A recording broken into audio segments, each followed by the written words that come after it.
Dipersilakan ke pentas utama para panelis bicara selebriti pada malam ini. Segala perkara hidup dan cintamu indah pada waktunya. Dipersilakan Ustaz Azhar Idrus, selebriti dakwah. Maida Safira, Serahkan seluruh urusan cinta dan hidup hanya pada Allah. dan Heliza Hilmi.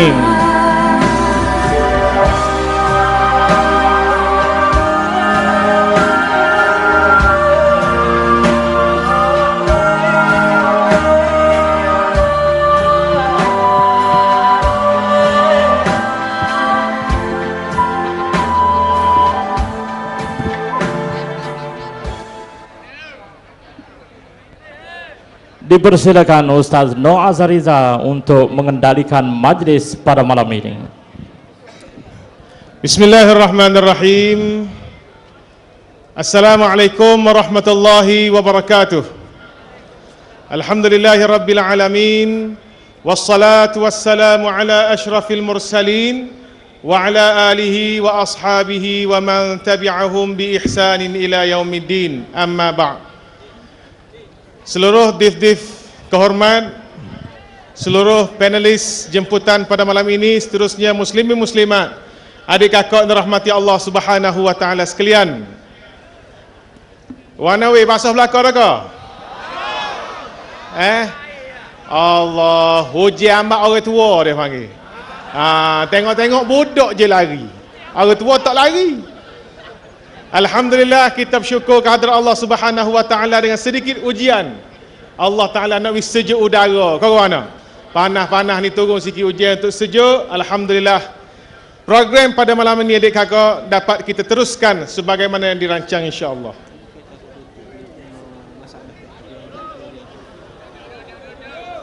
Saya minta kerjasama kepada hadirin hadirat, para penonton yang hadir supaya dapat duduk dengan tenang, tidak mengganggu suasana, biar program kita berjalan lancar hingga ke akhirnya.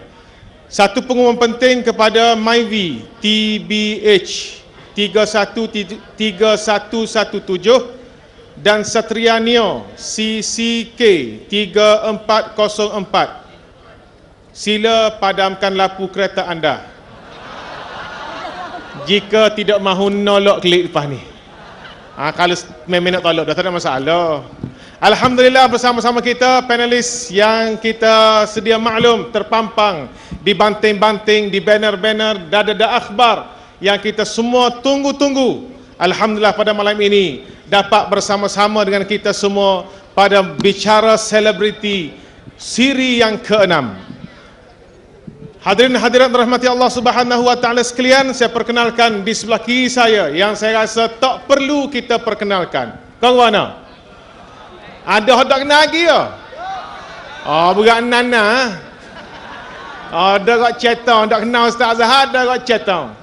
Jadi saya merasa penuh stadium kita pada malam ini dengan hadirnya Al-Fadhil Ustaz Azhar Idrus, selebriti dakwah, pendakwah sejuta ummah yang semakin hari semakin meningkat namanya di bibir-bibir rakyat.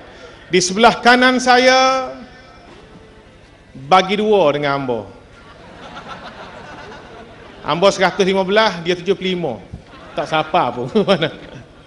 Heliza Hilmi, artis Akademi Fantasia musim yang kelima.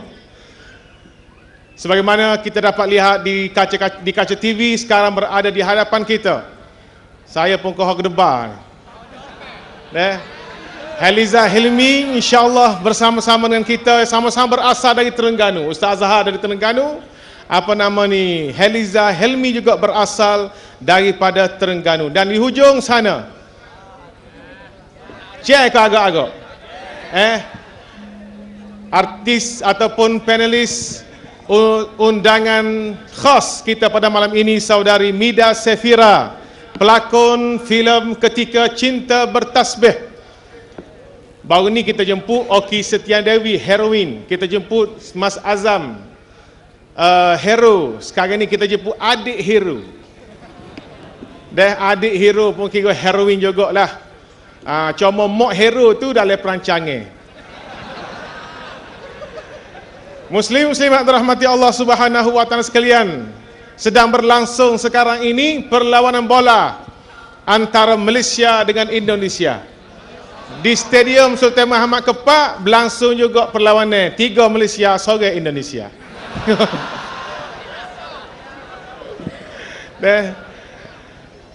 Jadi sebelum saya mengutarakan soalan kepada panelis pertama Al-Fadhil Ustaz Azhar Idrus, mari sama-sama kita saksikan klip video yang kita sediakan. Sama-sama kita pertontonkan.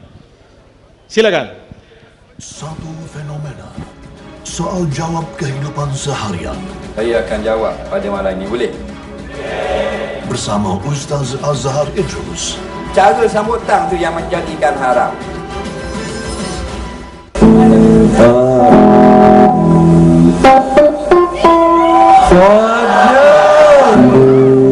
Ustaz Azhar Suryo Zizat Tolo Di Soilui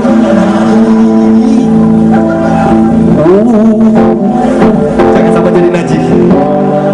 Jangan sampai jadi najis. Nak mati tak akan ajis. Gua ada boleh tak nak ikut warna itu kita.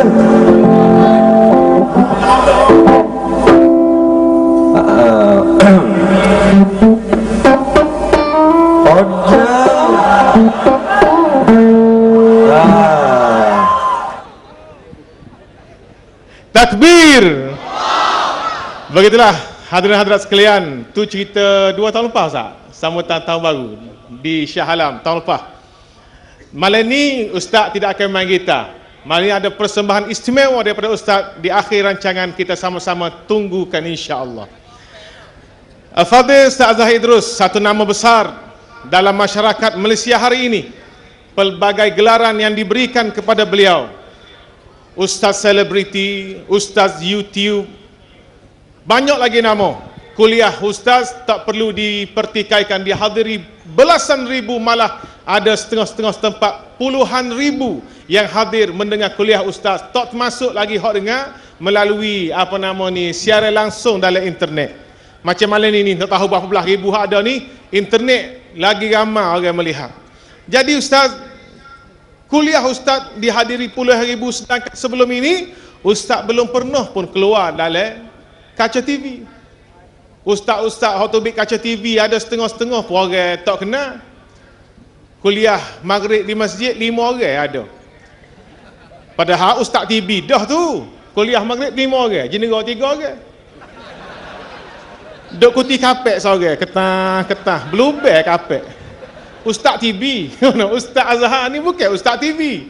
Sehinggalah baru ni 13, 14, 15 dalam rancangan Astro Kemah Keming bersama Ustaz Azhar. Jadi soalan saya Ustaz kepada Ustaz pada malam ni, apa rahsia dan pandangan Ustaz tentang fenomena diri Ustaz ni Ustaz?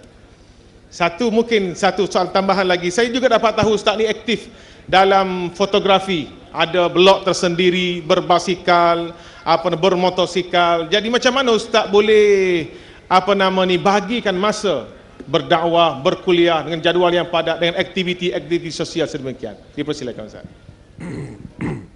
Assalamualaikum warahmatullahi. Baik, soalan daripada moderator, macam mana jadi popular, terkenal ataupun mendapat sambutan apabila mengadakan kuliah. Yang sebenarnya niat kita mengajar, berkuliah, tak ada pun nak suruh orang ramai. Mula-mula kita mengajar seorang je murid, dia yang minta. Selepas kita beberapa lama jadi 2 orang, akhirnya 3 orang, dan selepas 3 orang dia jadi 4 orang.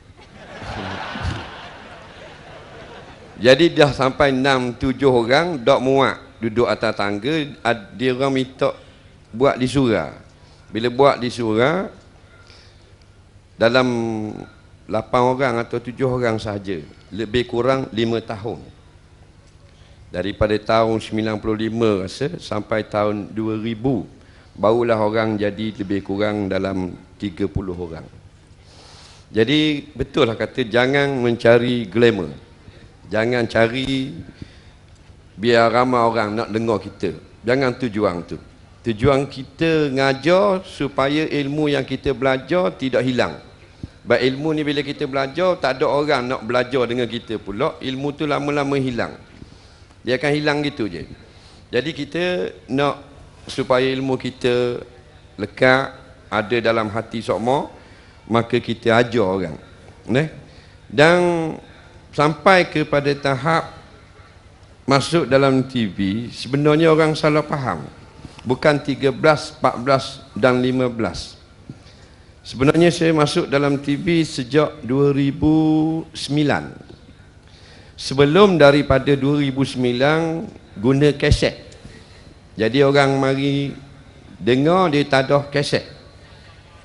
Jadi masa itu hanya jual kaset. RM3 sekeping kaset. Mula tahun 2009 baru start penggunaan VCD.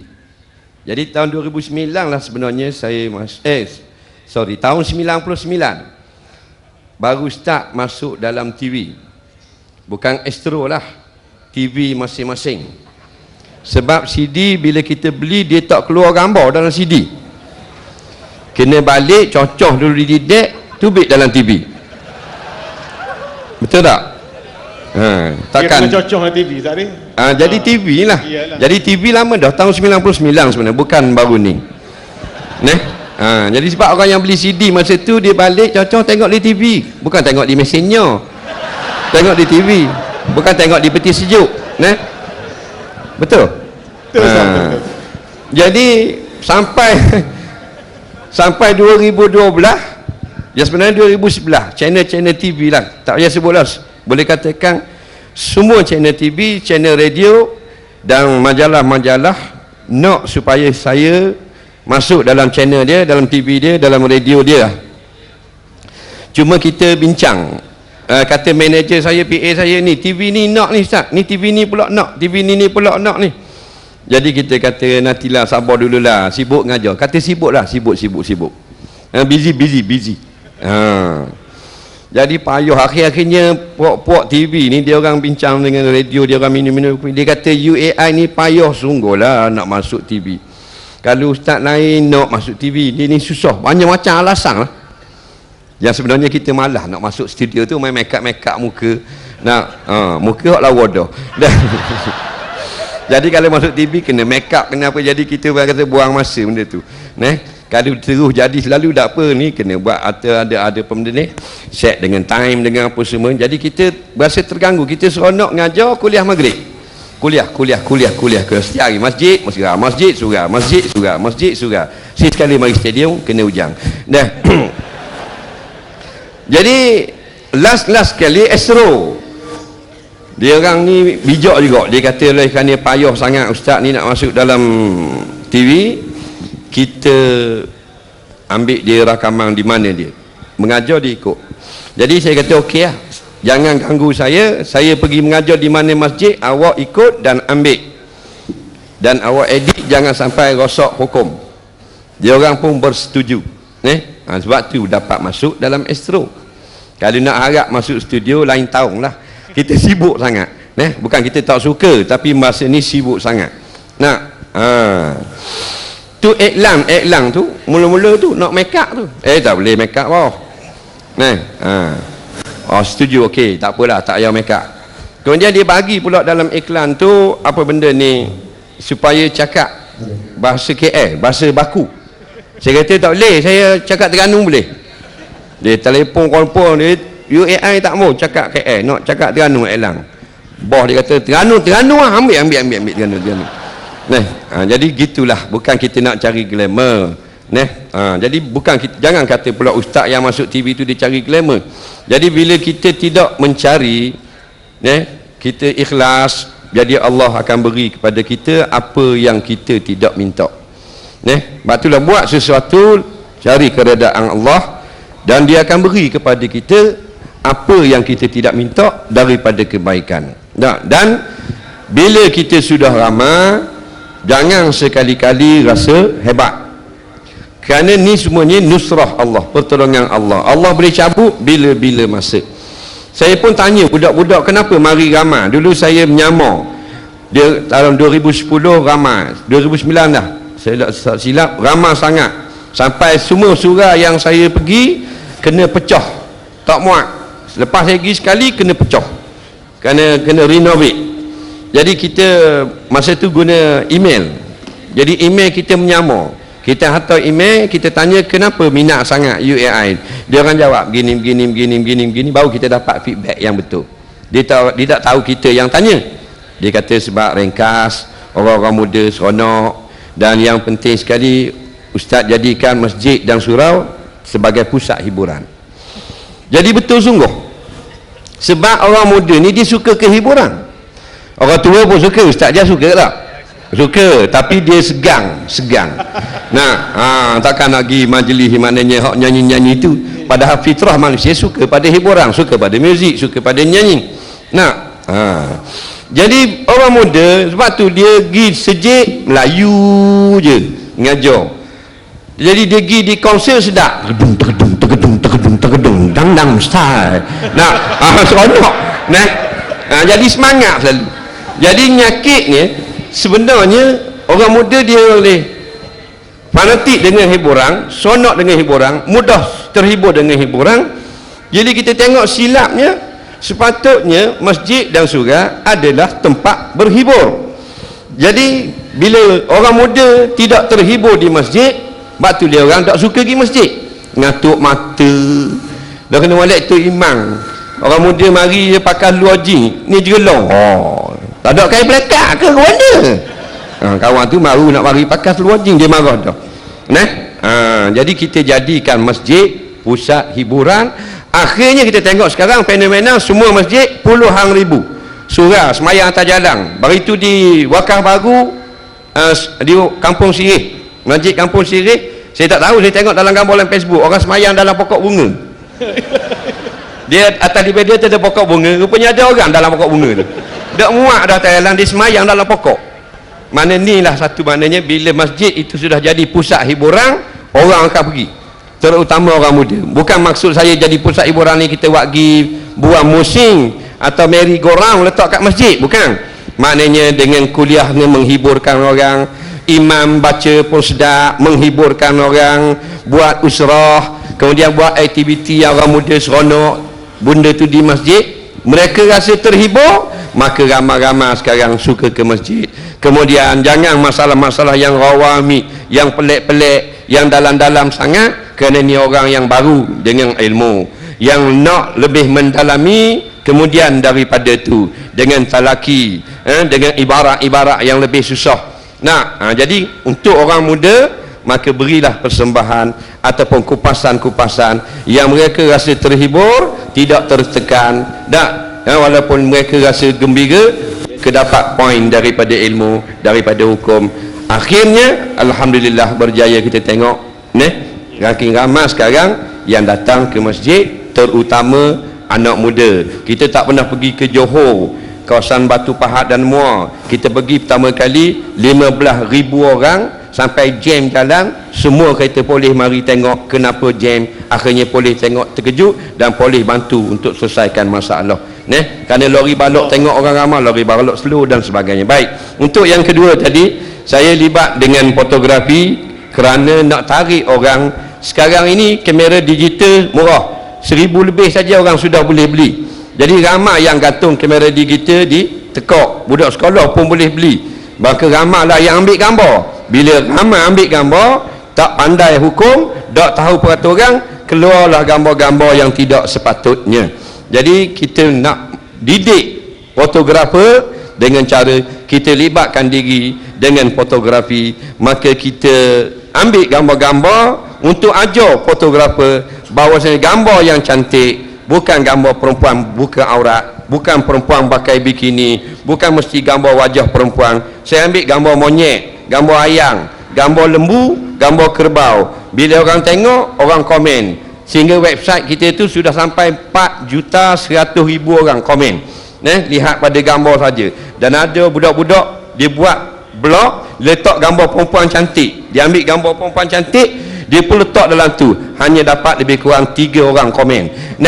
Jadi kita ambil gambar monyet, gambar beruk, gambar orang tua-tua, model pocik-pocik, 4 juta komen kita dapat. Nak khabar, Islam bukan menghalang hobi ini, tapi ikutlah peraturan. Jadi gitulah. Gitu juga dengan motor, ramai orang guna motor, kita pun beli motor, main motor dengan budak-budak juga. Sambil main-main motor, ada tazkirah. Bila tazkirah, dia rasa menyesal, dia lala, akhirnya dia cari alternatif, pergi dengan ustaz tu, pergi dengan kuliah ni dan seumpamanya. Wallahu alam. Terima kasih Fadil Ustaz. Ikhlas. Kunci perjawapan Ustaz tadi ialah ikhlas. Baik, saya nak beralih pada panelis yang kedua. Sebelum tu saya rasa adik kakak mesti heran. Tengok Ustaz Azhar, belakang dia gambar serupa. Tengok Heliza Hilmi, belakang dia pun gambar serupa. Tengok Mida, belakang pun gambar serupa. Tengok pengurusi, apa gambar belakang lain. Tak serupa langsung. Mana? Ni sekadar bidang terjun. Bila sebut terjun, macam terjun parachute lah. Kadang-kadang lekat pokok, jatuh halai sungai, jatuh celah pokok bunga. Jadi kalau tak lancar majlis, minta maaf sebab hamba ni bidang terjun sahaja. Pada panelis kita yang kedua, seorang pelakon, seorang penyanyi, pengacara, business woman, penulis diari Heliza Hilmi, juga sekarang kalau kita tengok rancangan Rasa Halal Antarabangsa, tengok drama Warkah Cinta di TV Al-Hijrah, kita akan dapat lihat wajah Heliza Hilmi yang cukup masyhur bagi saya. Soalan saya pada Heliza, fenomena sekarang ni fenomena ilmuwan, fenomena ustazah yang sudah menjadi ikon dalam industri hiburan. Ada Fadil Ustaz Azhar Idrus, kita ada Ustaz Bollywood duk menyanyi dengan ustaz. Wak kuliah nyanyi ustaz. Ustaz Jah pun boleh juga mengaji Pakistan, tapi tak tunjuk lagi lah malam ni. Adakah ini bagi Heliza satu ancaman kepada artis-artis yang sedia ada seperti Heliza? Tengok sudah mengancam ni. Mengancam kepopularitian. Jadi apa komen dari Heliza? Persilakan. Bismillahirrahmanirrahim. Rabbi shrah li sadri wa yassir li amri wahlul 'uqdatam min lisani yafqahu qawli. Alhamdulillah, segala puji bagi Allah. Sesungguhnya aku tidak layak memujimu ya Allah, melainkan Engkau saja. Dan Allah jugalah yang mencampakkan kita hadir pada malam ini dengan taufik, hidayah dan inayahnya. Dan Alhamdulillah, Allah jugalah yang memberi hidayah untuk menggerakkan kita berada dalam stadium ini dah macam bola sepak dah. Saya terasa macam saya ni pemain bola sepak, cuma tak bawa bola aja sekarang. Sungguh ramai sekali. Dan Allah jugalah yang memberikan tadi sebentar tadi hujan untuk membersihkan udara. Dan sekarang ni kita dah rasa segar sikit. Dan moga-moga insya-Allah hari ini kita dapat perkongsian daripada Ustaz Azhar Idrus daripada Mida. Moga-moga ianya bermanfaat. Al-ilmu an-nafi' insya-Allah. Okey. Berbalik kepada soalan Ustaz tadi ya. Teraceh ke tak? Teraceh tu terancam kan? Terancam ke tidak? Terancam juga lah. Sebab tadi saya rasa popular dah. Bila mari Ustaz Azhar Idrus terus saya rasa tak popular. Dan saya tahu semua yang datang malam ni semua nak tengok Ustaz Azhar Idrus saja. Betul tak? Kita balik Hamidah. Sedih.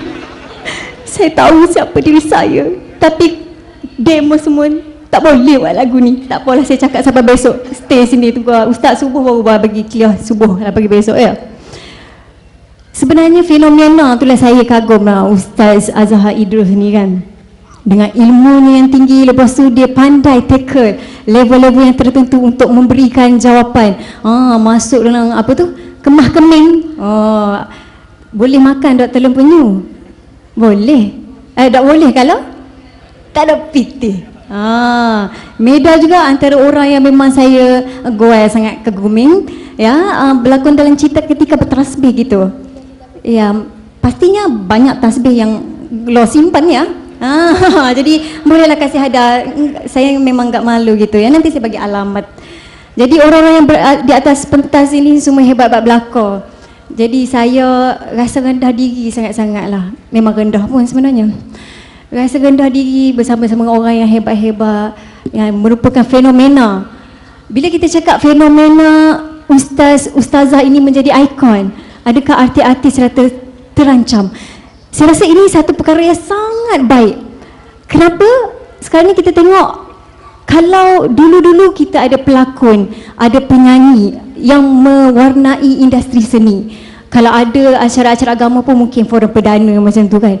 Tapi sekarang Masya Allah, dengan kehadiran Ustaz Azhar Idrus, kemah kemingnya. Lepas tu ada Ustaz 30 minit Ustaz Don, ada tanyalah Ustaz dan macam-macam lagi.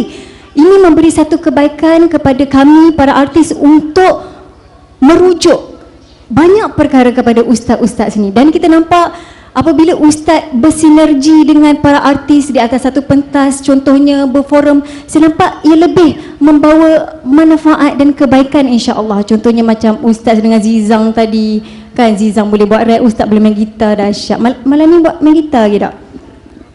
Trompet. Dahsyat ustaz. Bakat terpendam ustaz. Sebab tu saya rasa bukan terancam ni, rasa mengancam. Maknanya wow, hebatlah kalau ada kemasukan dan kedatangan macam pendatang asing pula. Ustaz-ustaz ni mewarnai dunia-dunia seni kita. Dan saya nampak sebenarnya kebaikan fenomena ini berlaku begini.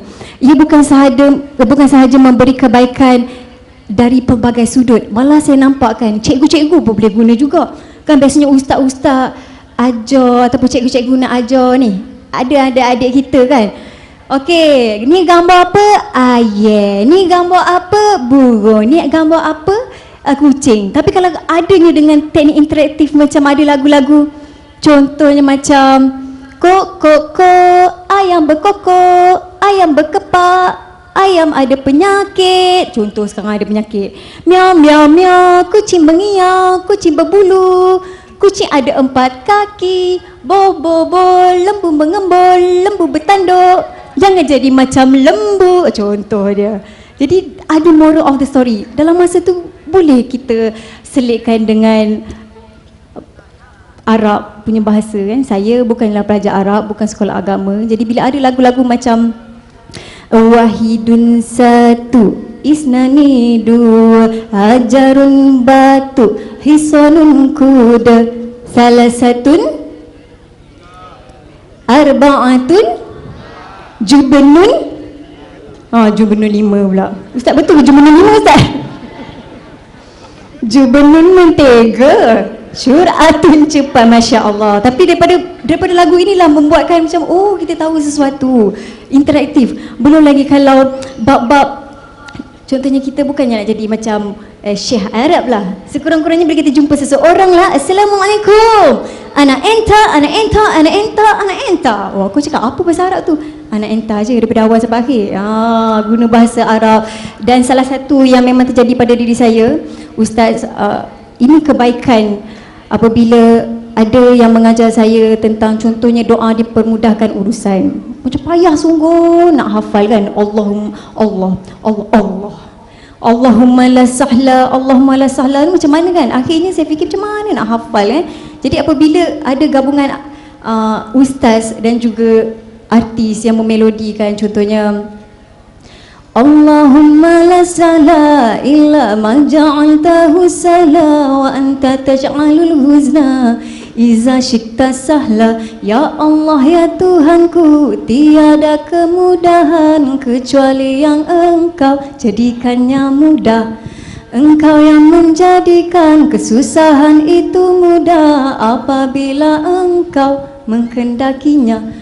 So bila keadaan macam tu, saya rasa institusi pendidikan pun boleh ambil untuk mengajar anak-anak murid. Ataupun dulu kalau ustaz kita ajar doa masuk tandas, hafal tak? Doa masuk tandas.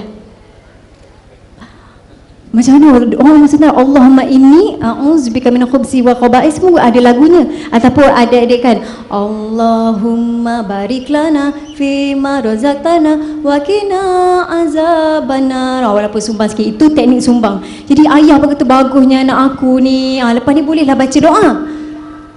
Tapi cikgu saya kata lebih afdal lagi kalau ayah yang baca doa. Sekali ayah pucat, dia tak tahu pula baca doa. Jadi fenomena ni saya rasa cukup baik sekali Ustaz. Bila ramai lagi sebenarnya, kita yang penting matlamat kita beginilah. Yang pertama, untuk kita memperluaskan lagi dakwah-dakwah kita, apatah lagi kami sebagai yang terlibat dalam industri ini, banyak perkara yang kami tidak tahu. Jadi ustaz-ustaz inilah yang menjadi rujukan-rujukan kami untuk kami tengok, okey, ini perkara yang boleh buat, ini perkara yang tidak boleh buat. Sebab especially tentang hukum-hukum fiqh dan sebagainya kan, ini memang bukan kemahiran kami, dan kita sangat seronok lah, terutamanya bila ada Ustaz Hazar Idrus. Memang wah, memang saya dah tak nampak lautan manusia kat sini. Alhamdulillah, wallahu a'lam bishawab. Terima kasih pada Saudari Heliza. Kita tonton klip video tentang Saudari Heliza. Dipersilakan. Dengan ini akan mempersembahkan program Bicara Selebriti siri ke-6. Memahami, mengenali, tiada lagi menyendiri. Kau selalu ada di gelisah, kau gelisah nomor. Bila ku rasa kau janji setia, setiap kisah hingga berjauhan, tetap di wajah kau selalu ada.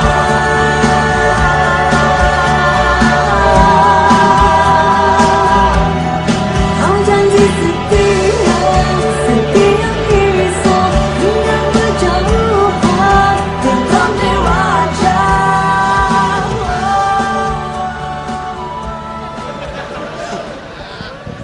Takbir. Demikianlah klip video berkenaan dengan Saudari Heliza. Sebelum saya mengajukan soalan seterusnya kepada Saudari Meda Safira, sama-sama kita saksikan klip video tentang beliau. Dipersilakan. Check it out. Ini.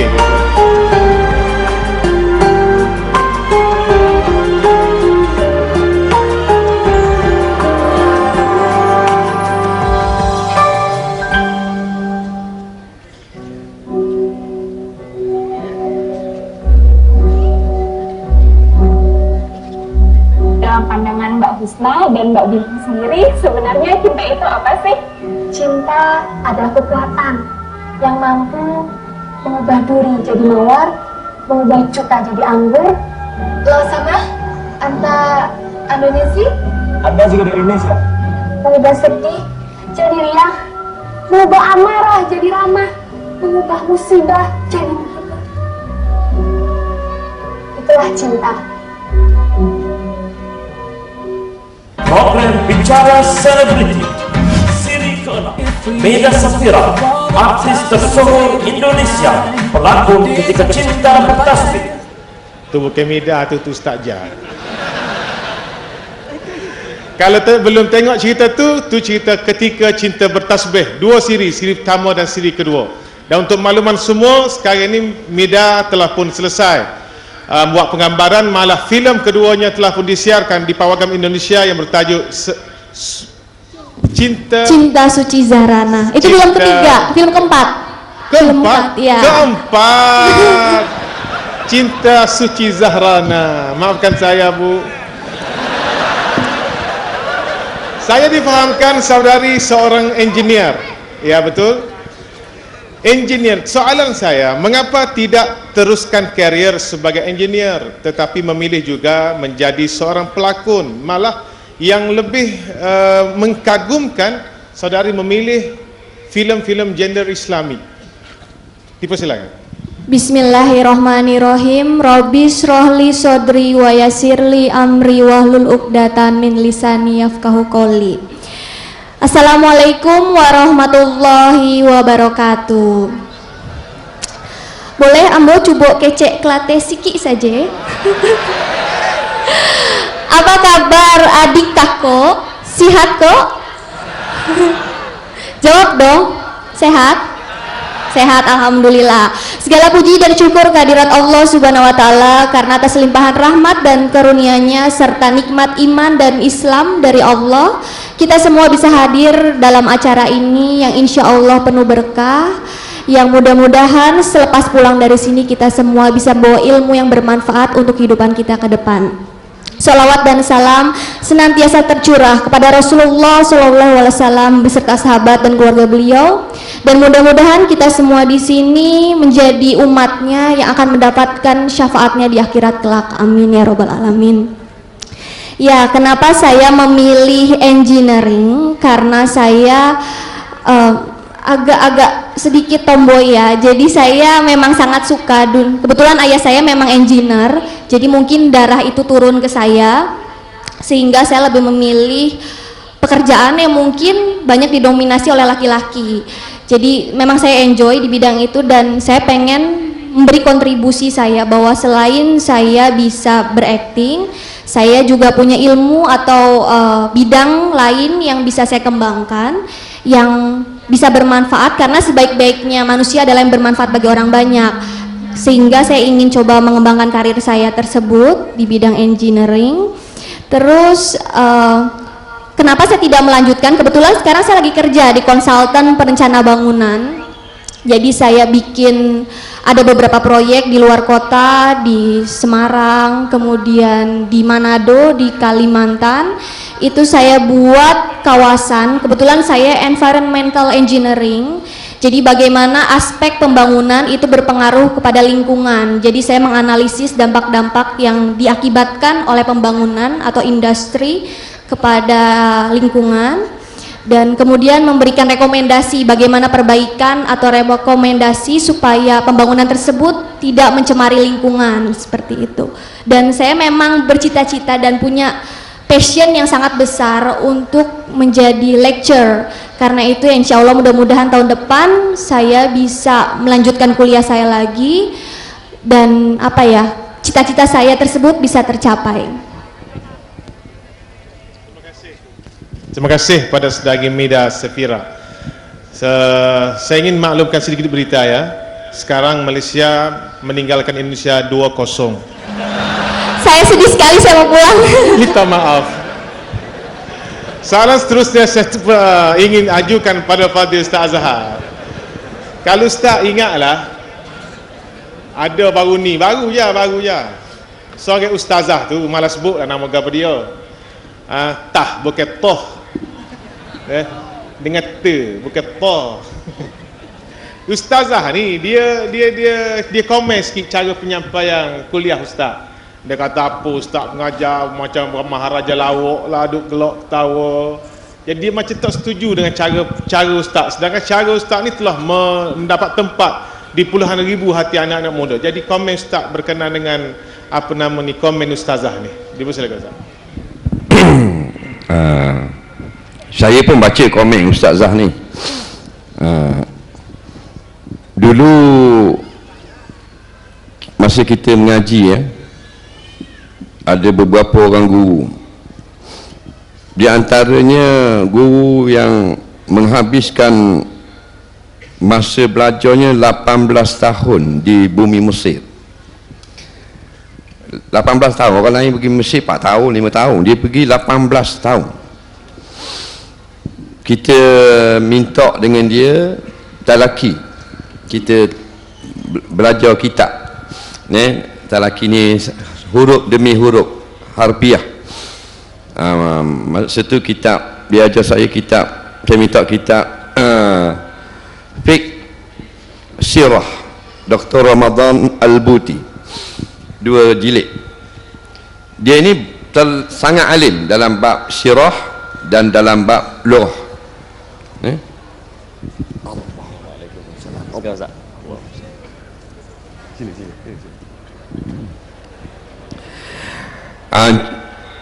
Moderator yang sebenar ni bukan bidang terjun lah, bidang tadi sudah terjun.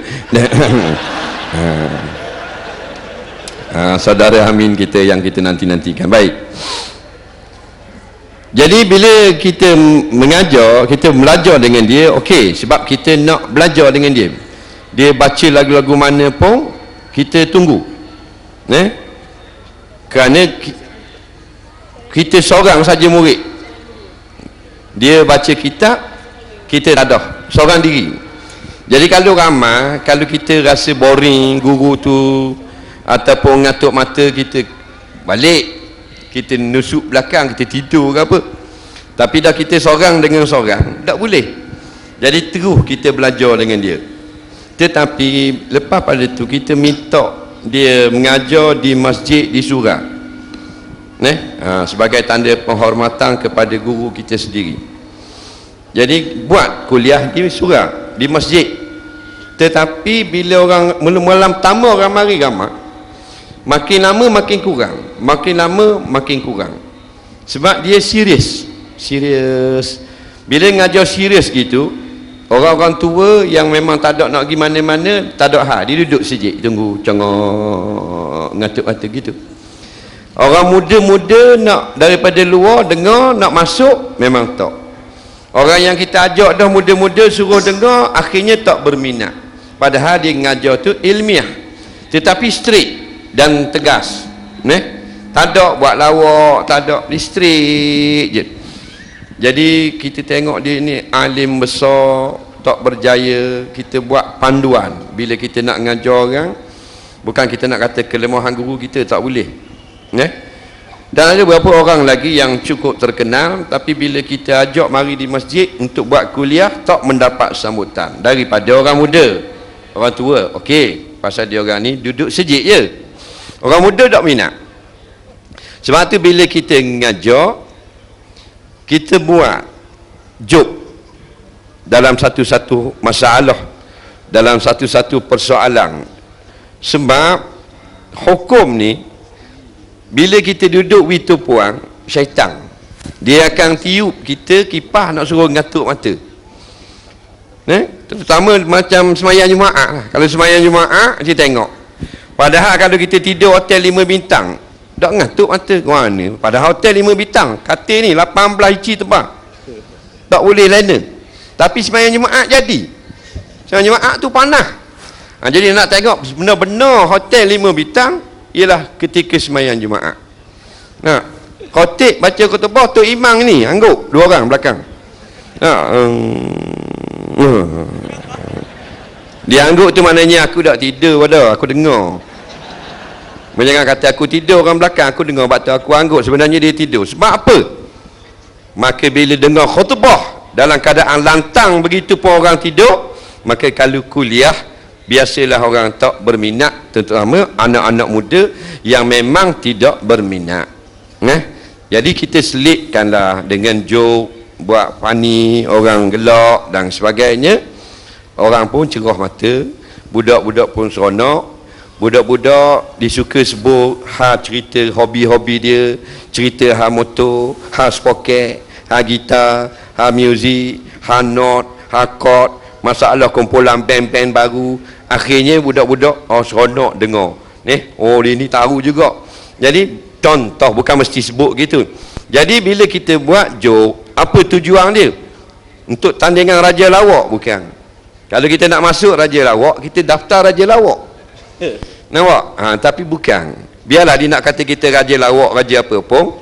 Yang kita naknya, niat kita supaya orang-orang muda yang tak berminat dengan kuliah-kuliah yang agak membosankan, supaya mereka bertukar selera daripada minat ke panggung, minat karaoke, minat ke konsert, sudah minat mari kuliah kerana rasa terhibur, rasa seronok, boleh bergurau dan sebagainya. Macam yang kata tadi, biarkanlah, maknanya di mana saja kalau kita nak tarik orang dengan Islam, buatkanlah Islam itu perkara yang menghiburkan orang, kerana manusia Allah cipta suka pada hiburan.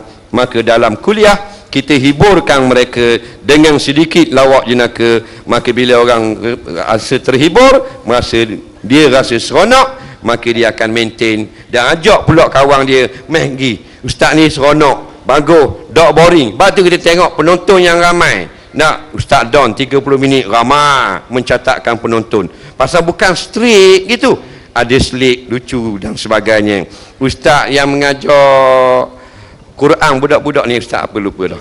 Ustaz Zamri. Habis ibu bapa minat. Pasal dia kurang dengan budak-budak. Bukan strict. Kalau strict budak-budak dah minat nak tengok. Nah, Ustaz Bollywood.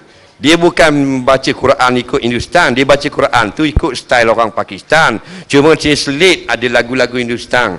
Jadi orang pun terhibur. Maka tengok sekarang kalau dia buat kuliah, ramai orang. Sedangkan yang balik Jordan, balik Mesir, Syria yang ngajar 3 orang dengar. Tok Imam, Tok Bila, Tok Siok. JKK. Nah, jadi bila ada orang terhibur, mereka tidak boring dan rasa seronok, dapat hiburan dan dapat hukum. Ada orang kata, tak dapat benda, dia dapat ketawa saja. Kalau pergi kuliah UAI, tak dapat ilmu, dapat ketawa saja, dapat suka saja. Banyak juga tuduhan seperti itu. Jadi kita tanya, orang yang ada di depan kita, supaya jawab dengan jujur. Selama ni saya mari kuliah di Kelantan, dapat ketawa ke dapat ilmu juga? Dah. Nah, jadi sebab itulah kita jangan pedulilah dengan kata-kata seperti ini. Tak akan jadi kudih pun pada tangan kita.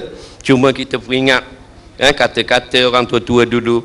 Kalau benar, maka kita berhentilah daripada kesalahan kita. Kalau tegurangnya salah, maka biarkan berlalu seperti angin yang lalu di musim tengkujuh. Wallahu a'lam. Masya Allah, itu dah. Tuan-tuan dan puan-puan, kita bagi tepukan gemuruh untuk Ustaz Azhar Idrus, tuan-tuan dan puan-puan. Baru sapa kecek banyak selalu. Pertama sekali, ucap terima kasih pada Ustaz Jah sebab sudi mengganti sementara. Dia jadi super sub sementara saat ni. Kita bagi tepukan untuk Ustaz Jah, tuan-tuan dan puan-puan. Dan Ambo ni bukan gapo sebab saat ni live di TV Al-Hijrah untuk cover Perhimpunan Agung sebuah parti politik lah. Ambo tak sebut parti gapo. Yang gibah hepah ke ngorek, ya Allah. Tapi tak apalah, kita doa-doa biar mereka boleh khabar cepat sikit, insya-Allah. Sekian, terima kasih.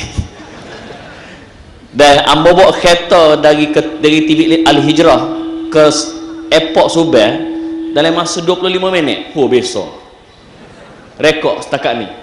Tapi tak boleh lawan Ustaz Azhar, dia laju lagi. Siapa-siapa pramugari hok comel kata minta maaf Encik Amin dah terlepas. Sudah. Tapi sebab terbayar wajah Ustaz Azhar, terbayar wajah Eliza Helmi tu. Terbayar pula wajah Nun di sana, Mida Safira, maka jiwaku tetap utuh. Tambah pula ingat kita buat di Stadium Negeri Kelantan, tepat bertapaknya The Red Warrior. Maka Ambo beli juga tiket baru, alhamdulillah sampai di Stadium Muhammad Ya Kepak. Alhamdulillah. Tepuk saja, takbir lah kata sebutir. Takbir. Tu nak dengarnya. Okey, beralih kepada Eliza Helmi. Ambo lah pula saya. Kita tukar pula dalam bahasa luar pagar. Saya ni setelah alhamdulillah dah 2 tahun berada dalam TV Al-Hijrah, terjebaklah dalam dunia artis. Dan saya melihat sendiri dengan mata kepala saya ramai remaja kandok doa. Allah, kandok doa. Gapo bahasa stand up nak sangat-sangat. Allah, bunyi tak sedap.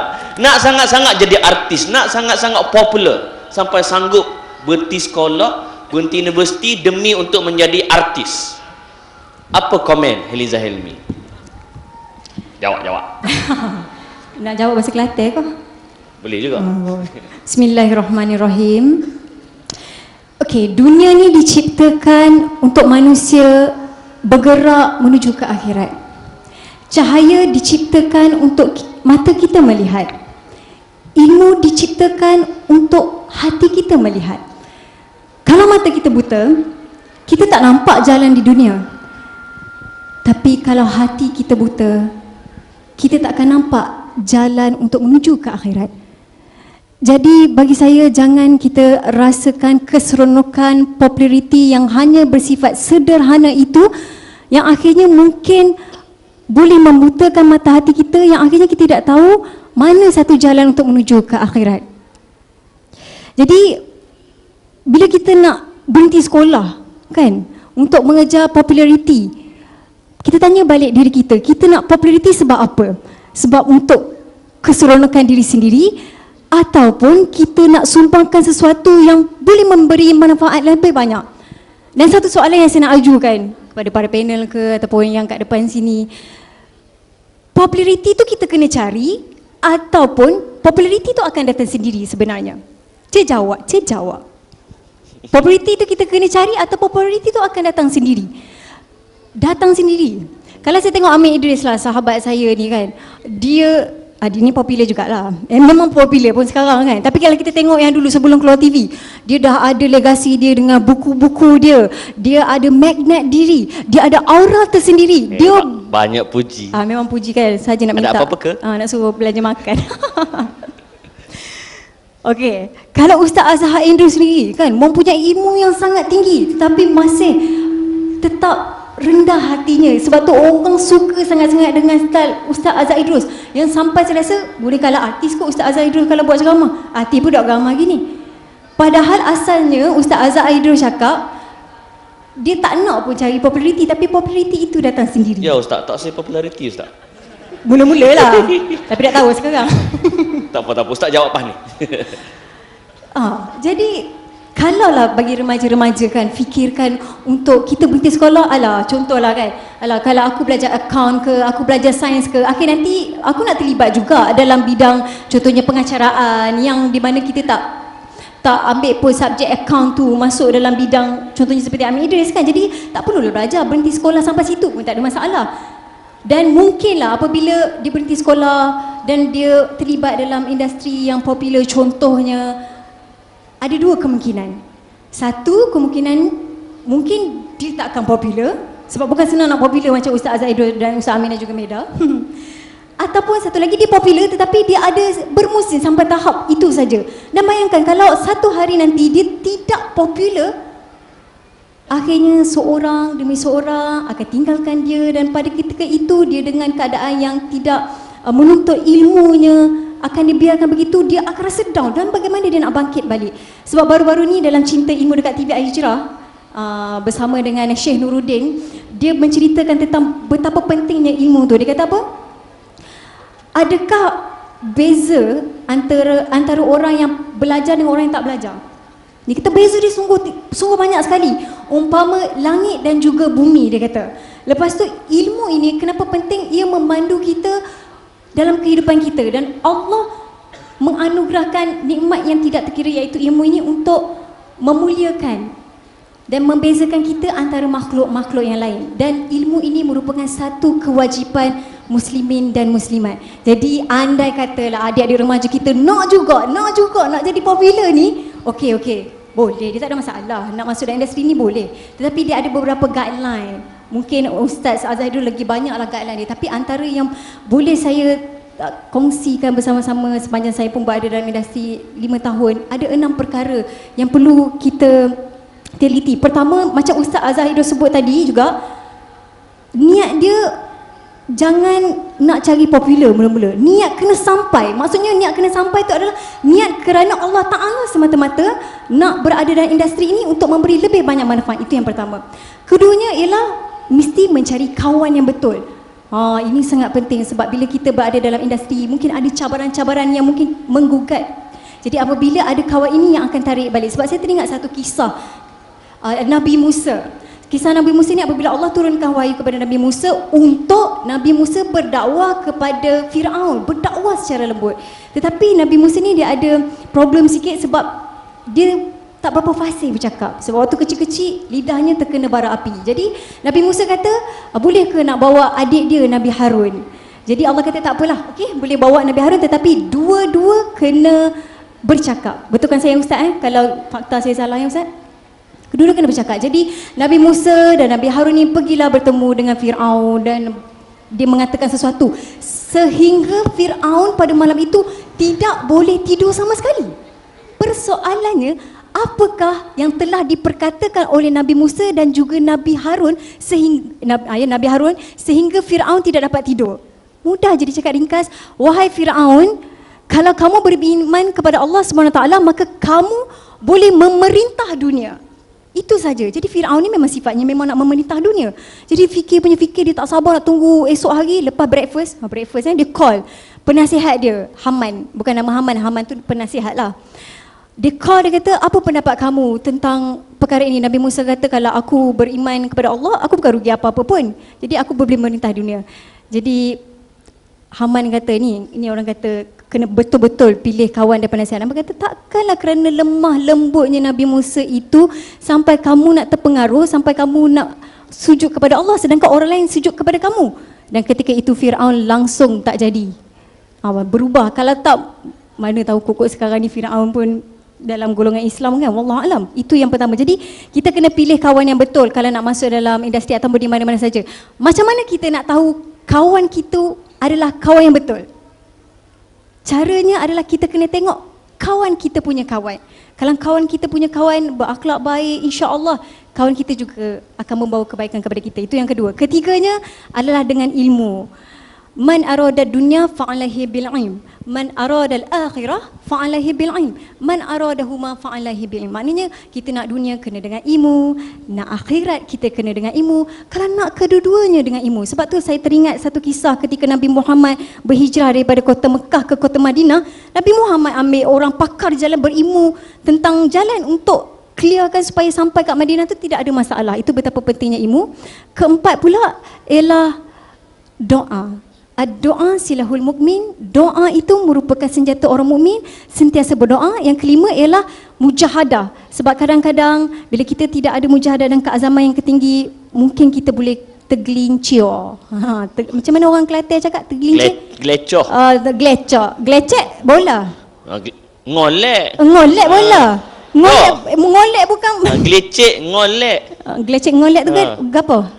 Gelecek lah. Gelecek ngolek. Takut kita tergelecek ngolek.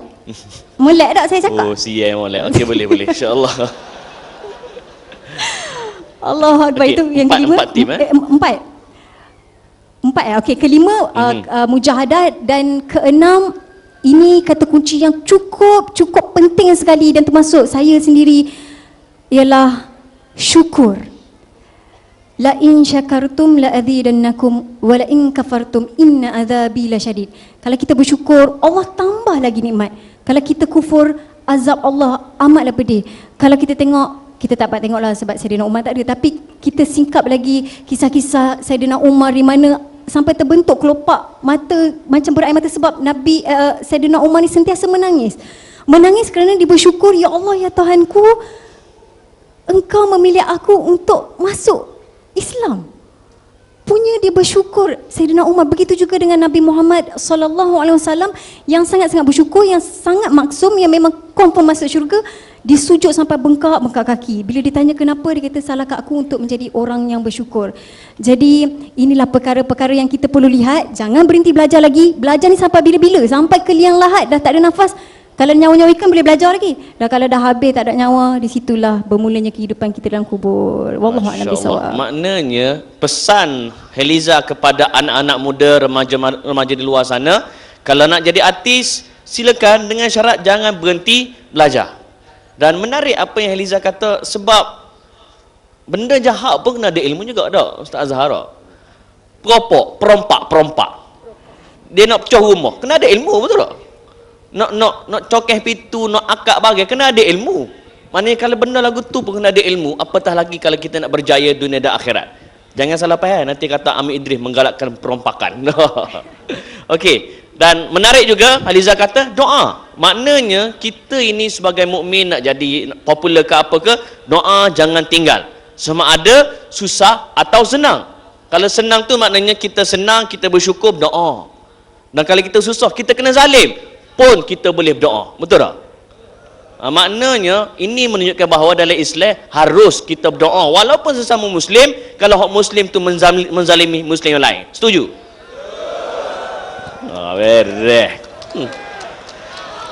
Okey, Beralih kepada Mida Safira. Assalamualaikum. Waalaikumsalam warahmatullah. Sihat? Sehat, alhamdulillah. Alhamdulillah. Saya sempat ber-BBM bersama Oki pagi tadi. Cing Oki. Jealous. Dan saya sempat berbicara dengan beliau dan beliau memuji Mida sebagai seorang yang bijak berbicara, seorang yang bersemangat, seorang yang punya karisma dan bersungguh-sungguh bila melakukan kerja. Persoalannya, Oki juga pernah sebut di Bumi Kelantan, di mana beliau sebelum menjadi seorang pelakon, beliau pernah mempunyai angan-angan, impian. Beliau pernah memegang satu botol mineral sewaktu berusia 5 tahun dan dia berlakon di depan cermin. Seolah-olah dia sudah menerima anugerah. Terima kasih kerana anugerah ini, lebih kurang macam tu. Kan? Jadi itu antara permulaan Oki. Beliau pernah menjadi model dan kita boleh mengetahui di mana Oki sekarang. Bagaimana pula sejarah Mida Safira? Oke, ya kalau saya sendiri awalnya memang ke dunia entertain. Dari kecil itu memang saya sebenarnya pemalu ya. Jadi kalau saya pemalu? Ya. Oh, pemalunya, oke. Tapi sekarang udah mulai agak luntur karena harus dibiasakan bertemu dengan audiens. Masya Allah. Jadi memang dari kecil saya bersyukur punya orang tua yang mensupport saya habis-habisan. Jadi saya ini, kalau teman-teman sudah baca buku psikologi, ada color code, sebuah buku, itu karakter saya dominan putih. Putih? Ya, warna putih. Jadi di situ ada warna putih, kuning, biru, dan merah. Kalau saya dominan putih, yang artinya pencinta damai. Jadi kalau dalam buku psikologi itu dikatakan, bukan kata saya ya, tapi kata penulisnya, kalau orang tua mempunyai anak yang berkepribadian putih, itu adalah anugerah dari Allah. Kenapa? Karena anak ini sangat mudah dibentuk oleh orang tuanya dan sangat mudah diatur oleh orang tuanya. Jadi ibu saya cerita, waktu saya kecil, di saat anak-anak lain kalau ditinggal orang tuanya suruh diam di satu tempat, saat orang tuanya kembali itu sudah hilang. Kalau saya disuruh diam di situ, saya tunggu sampai ibu saya datang. Jadi kemana-mana ibu saya sering sekali mengajak saya pergi. Kemudian, tapi jeleknya kepribadian ini dia itu pasif. Jadi dia membiarkan hidup dan cintanya itu pergi berlalu kalau memang dia tidak ingin mengusahakannya. Karena itu dia perlu orang-orang di sekelilingnya yang punya kepribadian atau kode warna yang lain. Salah satunya mungkin warna merah yang sangat berambisi dan yang sangat menginginkan perubahan yang luar biasa untuk hidupnya. Jadi saya bersyukur sekali punya orang tua yang mensupport dari kecil. Saya pemalu tapi orang tua saya selalu membiarkan saya tampil di depan umum dalam perlombaan, kemudian dalam acara-acara anak kecil, kemudian saat saya beranjak remaja, orang tua saya juga meminta saya untuk aktif. Jadi sebenarnya saya ini kalau di dunia selain pendidikan, saya memang pemalu, tapi kalau di kelas saya usahakan saya berikan yang terbaik. Karena apa ya? Hanya itu yang bisa saya berikan kepada orang tua saya. Kemudian hanya itu yang mampu saya lakukan gitu. Jadi akhirnya orang tua saya saat membaca berita ada audisi Ketika Cinta Bertasbih, kebetulan itu di tahun 2008 bulan Juli, saya memakai jilbab di bulan Februari. Tanpa saya tahu ada audisi Ketika Cinta Bertasbih. Kemudian orang tua saya suruh ikut, saya nggak mau karena saya pemalu dan saya merasa kayaknya bukan bidang saya karena saya lebih concern ke pendidikan. Akhirnya melihat orang tua saya memaksa, akhirnya saya coba ikut dan saya jalani dalamnya. Saya rasa oh ternyata teman saya banyak yang baik. Itu membuka paradigma di pemikiran saya bahwa saya tidak ada apa-apanya selama ini, bahwa selama ini kalau saya merasa hebat itu salah. Banyak orang yang lebih baik daripada saya, yang sehingga itu memotivasi saya. Dan seperti yang dikatakan Heliza, doa itu merupakan senjata orang beriman. Jadi saat itu saya berdoa kepada Allah, kalau memang Allah merasa saya di tempat yang baik untuk bisa lolos audisi ini, tolong mudahkanlah ya Allah. Tapi kalau tidak, tolong gantikan saya di tempat yang lebih baik menurut Engkau. Saya selalu berdoa seperti itu. Jadi saya tidak punya angan-angan bahwa saya harus dapat nih peran ini, enggak. Jadi saya hanya meminta kepada Allah, Zat yang Maha mengetahui yang terbaik untuk hambanya, berikan saya yang terbaik dan berikan saya keikhlasan untuk menerima semua kehendak-Mu. Dan akhirnya saya bisa menerima peran tersebut. Tapi ini di balik layar saya diceritakan, dan ini teman-teman harus yakini bahwa kalau Allah berkata jadilah maka jadilah. Jadi sebenarnya saya ini tidak ada di dalam gambaran para dewan juri. Jadi saat itu ada kita yang lolos audisi itu dikelompokkan menjadi 24 orang, harus ditampilkan di koran nasional di Indonesia. Itu harus 24 orang, tapi juri baru dapat 23 orang. Akhirnya juri buka-buka kurikulum vitae, cari yang kira-kira cocok dari wajahnya, ambil. Nah itu foto saya. Jadi foto saya itu di yang penting menit comel. terakhir. Yang ya? penting ia comel. Enggak, jadi asal ngambil juri. Jadi memang saya segitunya. Jadi memang asal ngambil di menit-menit terakhir nama saya dimasukkan. Jadi memang kalau Allah, dan saya meyakini bahwa jalan saya masuk ini, kalau saya perhitungan matematis itu kecil, persenan saya kecil dibandingkan teman-teman saya yang lain. Tapi kalau hitung-hitungan Allah berkehendak saya harus masuk, saya masuk, alhamdulillah. Tapi saya yakin bahwa selain rezeki, selain kesempatan, berkah yang Allah berikan, Allah pasti ingin menguji saya sampai sejauh mana saya bisa bertahan di sini. Tapi saya bersyukur selain saya bisa berperan dengan baik, saya bisa bertemu dengan lingkungan yang baik seperti Haliza bilang, yang lingkungan yang memotivasi. Karena kalau kita ingin melihat orang, lihatlah temannya. Ibarat kita kalau punya teman penjual parfum, pasti kita kena wanginya. Tapi kalau kita berteman dengan penjual daging, pasti kita kena bau amisnya. Jadi seperti itu, saya bersyukur bisa berteman dengan Oki, Holidi, Arsyil yang menjadi Furqon. Adakah mereka ada bercerita tentang Kelantan sebelum Meda datang ke Kelantan? Ya, Oki pernah cerita. Apa ceritanya? Kemudian dia senang di sini, kemudian dia bertemu dengan banyak wanita yang menginspirasi Oki, dan dia membuat saya juga, saya pengen juga ke situ gitu kan. Jadi tapi Allah memberikan jalan tersebut. Dan akhirnya saya bisa sampai di sini. Tapi teman-teman perlu tahu, saya tidak serta-merta mudah masuk ke dalam dunia entertain. Sebelumnya saya saat kuliah, mungkin teman-teman yang lain di Indonesia itu libur cuti itu hari Sabtu dan Minggu. Di saat teman-teman saya lain libur atau cuti kuliah, saya kerja part-time. Kerja part-time itu saya dibayar 29.500 selama 8 jam atau sekitar 10 ringgit 8 jam. Jadi orang tua saya sebenarnya mampu, saya bersyukur punya orang tua yang mampu membiayai saya, mampu menafkahi saya dengan baik. Tapi saya orangnya penasaran sebelum saya coba bekerja itu seperti apa. Dan mungkin kita tidak boleh meremehkan hal-hal kecil, karena dari hal-hal kecilnya sebenarnya awal mula sesuatu yang besar. Dan akhirnya saya terus berusaha dan terus berjuang. Karena apa? Kita, kalau saya mengutip salah satu pepatah Jepang, visi tanpa eksekusi itu lamunan, eksekusi tanpa visi itu mimpi buruk. Jadi kalau kita punya visi, coba kita eksekusi. Kalau kita cuma punya eksekusi tanpa visi, itu mimpi buruk buat kita. Sehingga saya terus mengejar mimpi saya. Karena saya ingin menjadi dosen, insya Allah saya harus belajar dengan baik. Di samping saya juga harus profesional menyelesaikan pekerjaan saya di dunia entertain dengan baik.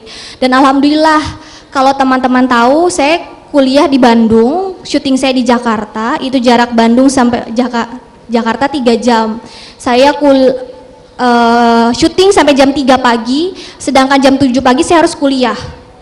Jadi itu perjuangan yang sangat berat. Tapi kalau selama kita mempunyai visi yang jelas seperti tadi saya katakan, dan punya tekad yang kuat, manjada wajada, kalau kita bersungguh-sungguh kita pasti mendapatkan apa yang kita inginkan, tentu dengan perkenan dari Allah. Dan alhamdulillah kemarin saya bisa lulus cum laude kuliah. Jadi apa ya, sesuatu yang terkesan sulit, tapi kalau kita cinta, karena kalau kita mencintai suatu bidang, kita menyenangi suatu bidang, dan kita ikhlas, dan kita hanya mengharapkan ridho Allah, percayalah bahwa banyak sekali pertolongan Allah dalam kehidupan kita. Masya Allah. Maknanya apa yang Mida sebut visi itu perlu ada eksekusinya. Kecik Indon. Maknanya visi itu maknanya matlamat, impian. Perlu ada execution, perlu ada pelaksanaan. Jangan kecek saja. Kecek dia pula. Jangan bercakap sahaja. Jangan ngomong semata-mata.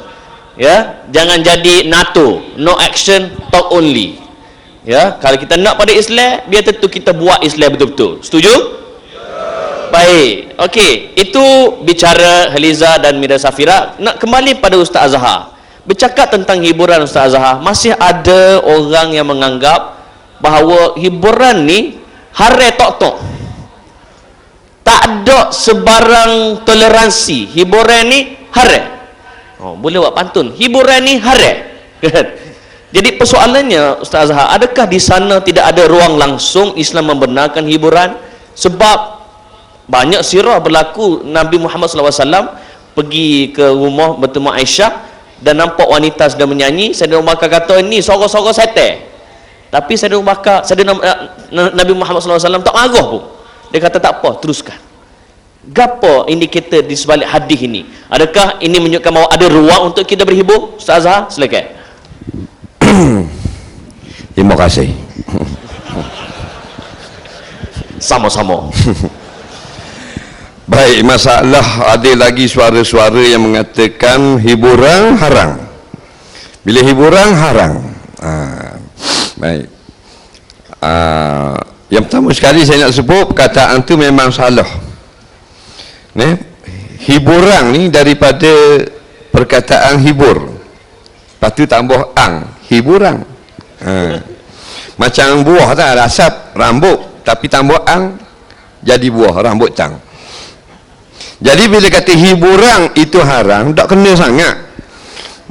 Orang yang kata hiburan ni haram sama macam orang kata rapuang haram. Rapuang mana hukum? Haram. Dah tu ayahmu nikah dengan makmu. Itu nikah. Tidak faham. Jadi bukan rapuang haram, tetapi tidak nikah seperti nikah baru haram. Maka hiburan maknanya kita bila manusia tengok benda tu, hadapi benda tu, berasa seronok, terhibur, tu hiburan. Jadi bila sebut hiburan, kita terus direct akan nampak muzik dan nyanyian. Sebenarnya hiburan luas. Lepas tu ada orang bandar, hiburan dia konsert. Ada hiburan ni dengar linguistan. Ada orang hiburan poci-poci, yang hiburan ni benda dia dengar suara burung. Apa nitik idea.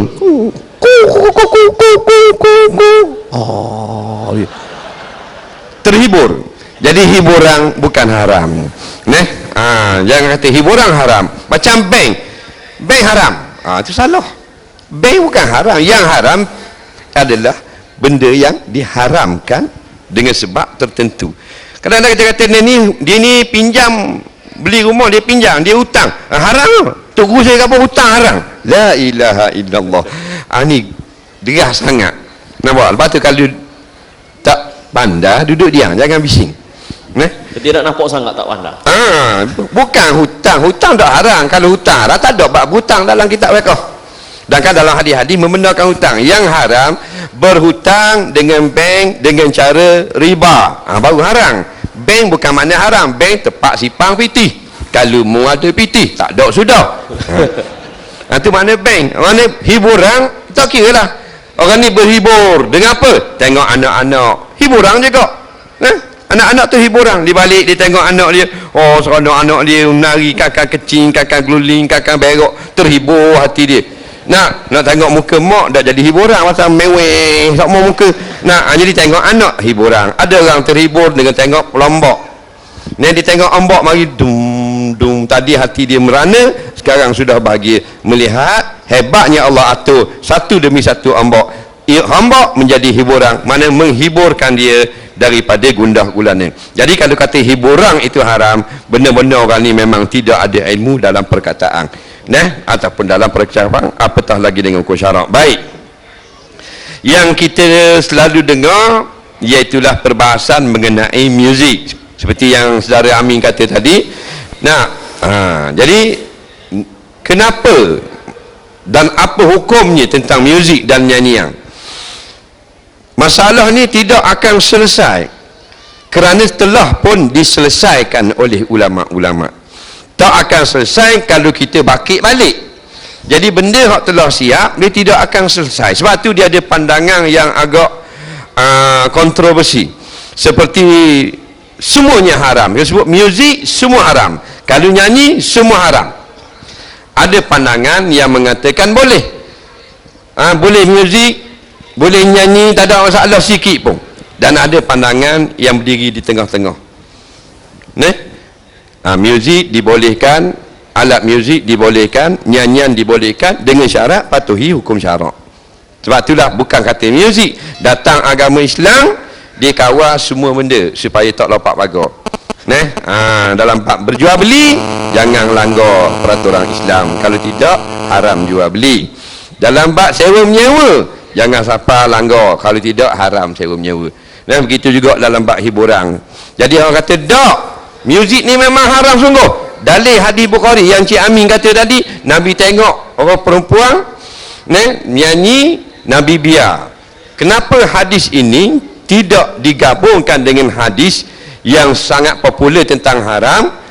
La yashrabanna ta'ifatun min ummati al-khamra wa yastahilluna al-ma'azifa al-hadis. Setengah lagi mereka akan minum arak dan ada yang menghalalkan muzik. Betul, hadis ini mengatakan haram. Tetapi hadis Nabi membenarkan muzik juga ada. Akhirnya dua, hadis boleh, hadis tak boleh. Ulama pun jamak, iaitu jangan sampai ada arak, jangan sampai ada suara-suara yang diharamkan bernyanyi, jangan sampai dok semayang dan sebagainya. Jadi kalau semata-mata muzik haram, semata-mata nyanyi terus haram, maka banyaklah sia-sia perkataan-perkataan ulama. Sedangkan manusia sangat seronok dengan hiburan, dan berhiburlah dengan apa saja pun selagi tidak ada nas sebut dengan jelas. Orang-orang bandar dia tengok konsert rap, dia terhibur dah. Tapi kalau pocik-pocik kapung ni duduk alik-alik bacuk, dia dengar lagu rap tak jadi apa dia? Kelepak lagu nanti apa gini. Dia pun pasang kaset masuk wak yo. Alik ulu, alik ilir, jatuh, alik naik, tak kelepok dalam air. Suka sangat dia. Jadi hiburan. Jadi jangan lagi kita duduk balah, kerana ulama telah simpan masalah khilafiah seperti ini dalam kitab-kitab fiqh. Jadi jangan sampai muzik menyebabkan turun kemurkaan Allah, lupa pada Allah, sampai jadi black metal, thrash metal, dengan lagunya syirik, dengan lagunya memuja syaitan dan seumpamanya. Balik kepada asal kita manusia, fitrahnya ada hiburan, ada sokang, ada hobi, ada nikah kahwin, berjual beli dan sebagainya. Maka turun pula Al-Quran yang datang sebagai peraturan-peraturan yang dalam kehidupan kita, kita ikutlah peraturan itu, baru dikatakan orang yang beragama. The way of life, cara kita hidup, cara kita segala-galanya. Bangun pagi kita tak lepas daripada Quran dan hadis, dalam berhibur tak lepas daripada Quran dan hadis, dalam kita duduk di pejabat tak lari daripada Quran dan hadis, dalam kita berforum dan sebagainya, bersokan sebagainya, taatlah perintah. Jangan sampai segala-galanya Allah murka kepada kita. Wallahu a'lam. Masya-Allah. Dan Nabi Muhammad sallallahu alaihi wasallam mengajar kita, bila hujan turun dia ajar kita dengan satu doa. Doa gapo? Allahumma sayyiban nafi'ah. Ya Allah, berilah kami hujan turun dengan manfaat. Dan saya yakin dan percaya hujan yang sedang turun pada malam ini adalah hujan yang penuh manfaat, yang bakal menjadi saksi di hari akhirat kelak bahawa wajah-wajah inilah yang sanggup berhujan demi untuk menadah ilmu daripada orang-orang yang hebat. InsyaAllah bakal menerima pahala dari Allah Subhanahu Wa Taala. Betul? Bukti dah hujan. Bisa. Well, you know. Bisa. Jadi kita doa ramai-ramai boleh. Allahumma sayyiban nafi'ah. Ya Allah, turunkanlah hujan yang bermanfaat. Tak ada selalu beres. Alhamdulillah, Allah merestui perhimpunan kita pada malam ini. Takbir. Okey, beralih kepada dua panelis untuk round terakhir, sebab masing-masing ada persembahan insya-Allah dari Ustaz Azhar dan Mida Safira insya-Allah, iaitu saya nak bertanya kepada Heliza Hilmi, di mana saya ingat lagi jelas dengan fikiran saya suatu ketika dahulu di KB Mall. Masa tu buat pertama kali saya menjadi moderator kepada Bicara Selebriti yang menggandingkan Farah Adiba dan Wardina Safia serta Habibur Rahman Al-Syirazi. Dan bermula dari bicara selebriti itu, Eliza, seluruh negeri dalam negara ini mula pakak-pakak buat bicara selebriti. Maknanya Kelantan menjadi trendsetter kepada program sebegini. Setuju? Jadi pandangan Eliza, adakah program ini perlu diteruskan? Dan komen Eliza, program ini ingin memberi faedah kepada ummah. Silakan Eliza. Bismillahirrahmanirrahim. Alhamdulillah. Takbir. Alhamdulillah. Itulah. Alamak. Sungguh lembut bicaramu. Ya, sungguh lembut ya. Ya begitu. Sebab hujan nanti kan Masya makin Allah. turun kalau ganah. Okey, bicara itulah. Pertama sekali saya ucapkan tahniah dan saya sangat salute kepada rakyat Kelantan. Masya Allah, walaupun hujan tetap juga stay kerana ingin berkongsi atau menarik ilmu daripada para panel yang cukup hebat, kecuali saya. Masya Allah. Dan okey, bila bercakap tentang bicara selebriti ni kan, saya nampak macam inilah. Kalau TV Al-Hijrah slogannya segala bermulanya di sini. Lepas ni bicara selebriti boleh tukar. Segalanya bermula di Kelantan. Gomo, Kelantan Gomo. Kena masuk sikit peteh, gana peteh. Jadi alhamdulillah saya ucapkan tahniah. Dan sebenarnya Amin, saya pernah terfikir ketika saya berada dalam industri, saya kata apakah yang boleh kita perluaskan lagi, dan apakah dan bagaimana saya boleh menyumbangkan sesuatu untuk kita jadikan setiap perkara yang kita lakukan ini merupakan satu ibadah. Sebab kalau kita kira, katakanlah umur kita hidup di dunia ini 65 tahun contohnya, kalau kita kira solat mungkin 2 tahun saja, tidur 18 tahun, dan yang lainnya merupakan 25 tahun merupakan Allahumma doa sekali lagi. Saya kena bercakap juga. Doa sekali lagi, amin. Doa sekali lagi, amin. Allahumma yang penting Liza setuju perlu diteruskan program begini. Kena teruskan kerana di 3 perkara. Matlamat apabila kita nak menganjurkan program sebegini, pertamanya mestilah kerana untuk membesarkan Allah Ta'ala. Keduanya akan mengingatkan kita kepada akhirat. Wah, Masya Allah. Dan pertama membesarkan kepada Allah SWT, kedua mengingatkan kita kepada akhirat, ketiganya mengingatkan kita kepada Rasulullah SAW. Dalam aktiviti sebegini, tiba-tiba kita berzikir Subhanallah, Maha Suci Allah, Alhamdulillah, segala puji bagi Allah, Allahu Akbar, Allah yang maha besar, segala puji hanya untukmu. Bila kita boleh ingatkan tentang Rasulullah, sebab Rasulullah sangat sayangkan kita dalam keadaan hujan ni, mari kita bersama-sama salawat ke atas Nabi Muhammad sallallahu alaihi wasallam. Andai Rasulullah masih ada, semerbaklah haruman baginda, setiap jiwa ingin bersamanya, Nur Muhammad terus percaya. Kan nanti makin lebat pula. Melebat tak berhenti sampai besok. Wallahualam. Allahu Akbar. Baik, akhir sekali kepada Mida Safira. Mida pernah bertemu dengan Tuan Guru Ni Abdul Aziz tengah hari tadi, Menteri Besar Kelantan. Apa komen Mida apabila menyaksikan sendiri Menteri Besar Negeri Kelantan? Silakan.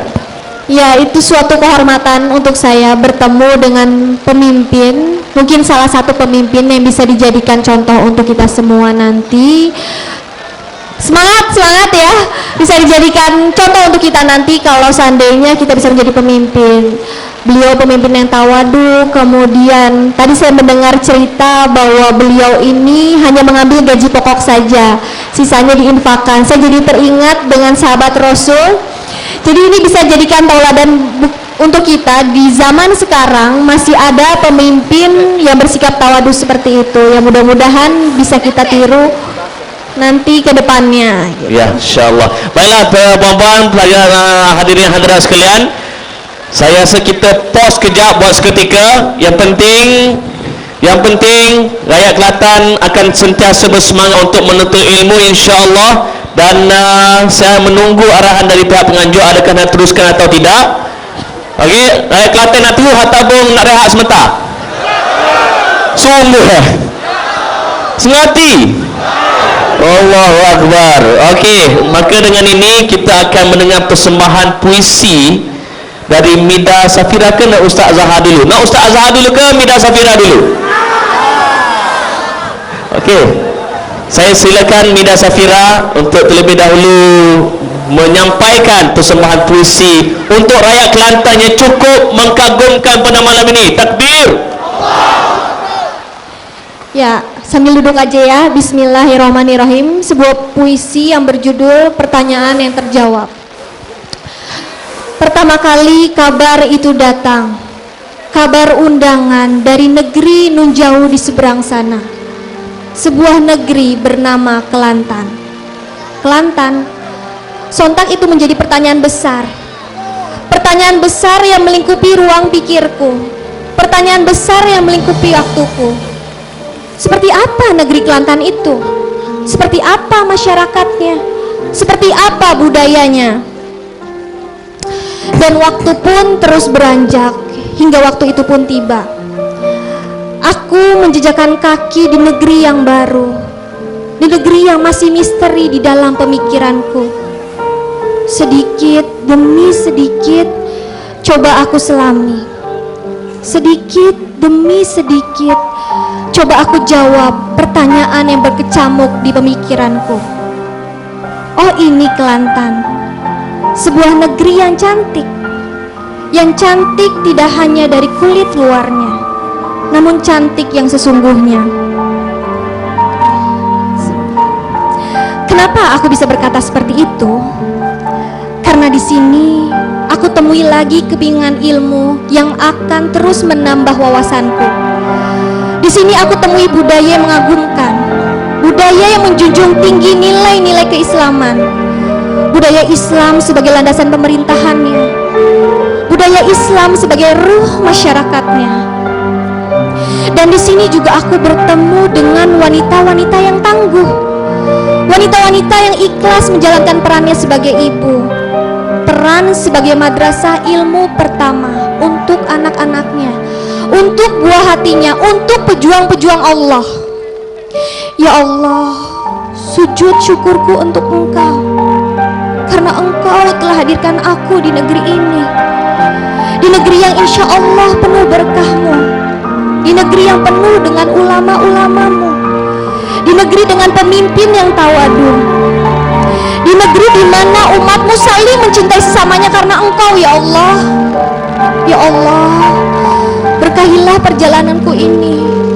Ya Allah, limpahi masyarakat, limpahi pemimpin negeri Kelantan, limpahi ulama-ulamanya dengan petunjuk-Mu, dengan rahmat-Mu, dengan nikmat-Mu dan dengan perlindungan-Mu. Amin, amin ya robbal alamin. Terima kasih. Allahu Akbar. Allahu Akbar.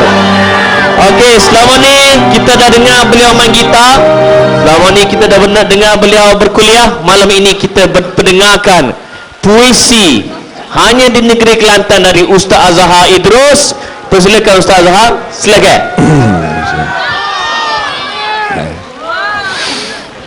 Derita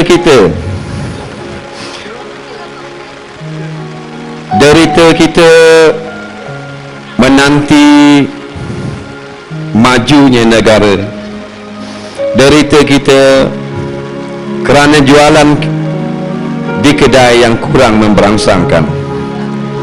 Derita kita belum dapat bantuan subsidi. Derita kita kerana anak tidak lulus periksa. Derita mereka apabila anak-anak mereka menjadi kubu daripada ditembusi oleh peluru-peluru Yahudi yang merobek kulit, mengeluarkan isi perut anak-anak kecil yang tidak berdosa. Itulah derita para ibu yang berada di bumi Gaza. Para ibu di negara kita derita belum sempat membeli gelang baru, belum sempat membeli rantai baru, belum sempat menempah siap pakaian baru. Samakah kita dengan mereka? Bumi Gaza 2012 menjadi tontonan cerita perang dalam televisyen setiap umat Islam yang jumlahnya berbilion-bilion. Wahai Gaza, kami saudara kamu, seagama denganmu, kami lelaki-lelaki sekuatmu juga. Kami memohon ampun kepadamu, wahai Gaza. Kami memohon ampun kepadamu, wahai Syria, kerana kami tidak menghantar kereta-kereta kebal kami yang hanya kami gunakan pada hari kemerdekaan. Minta maaf, wahai rakyat Palestin, Syria. Kami ada tentera, tapi kami tidak mampu pergi kepada kamu. Mohon kemaafan banyak-banyak. Kami hanya menjadi penonton di mana darah-darah anakmu, isteri-isterimu jatuh titisan demi titisan di atas bumi yang sangat suci. Wahai Gaza, walaupun kami tidak dapat pergi dengan jasad, terimakanlah juga roh kami untuk bersemadi bersama para syuhadamu. Wahai Syria, walaupun kami tidak sempat untuk berperang bersamamu, terimalah nyawa kami untuk terus mengkuatkan jasad-jasad kamu melawan segala yang menjadi musuh Allah, al-Yahudu dan wal-Bashar. Wahai Gaza, wahai Palestin, wahai Syria, maafkan kami, terimakanlah doa daripada kami, dan sudilah kiranya roh-roh kami bersemadi bersama jasad-jasadmu. Wallahu a'lam. Assalamualaikum warahmatullahi. Hadirin sekalian, nak dengar ke dari Heliza Helmi? Nak dengar? Tak apa ke? Hujan ni? Oh, I love you lah. Heliza, silakan. Lagu background. Bismillahirrahmanirrahim. Dari mana harus kita mulakan cinta dan kasih bagi merawat luka saudara kita yang pedih? Dari jauh kedengaran suara merintih, ayah-ayah dibunuh, disembelih, ibu-ibu dinoda, diperkosa, anak-anak kecil terbunuh tanpa dosa. Kampung halaman hancur, musnah, tersungkur, tanda kemanusiaan insan yang terkubur. Aduhai Palestin, saban hari kami menatap penderitaanmu. Parut luka lama masih belum sembuh, kini ia berdarah semakin parah. Air mata tangisanmu tidak mampu kami kesat, paruh lukamu tidak terdaya kami rawat. Musuh durjana tidak bersungguh kami sekat. Apa hujah kami nanti di akhirat jika ditanya apa yang telah kami buat? Masih tergamakkah kita berdiam kaku tanpa menghulurkan tangan sedia membantu, sedangkan kita masih mampu mengadu kepada Tuhan yang satu? Ya Allah, dengarkanlah rintihan ini. Buat saudara yang kami kasihi, hentikanlah segala kesedihan dan penderitaan. Kami merayu dengan penuh harapan.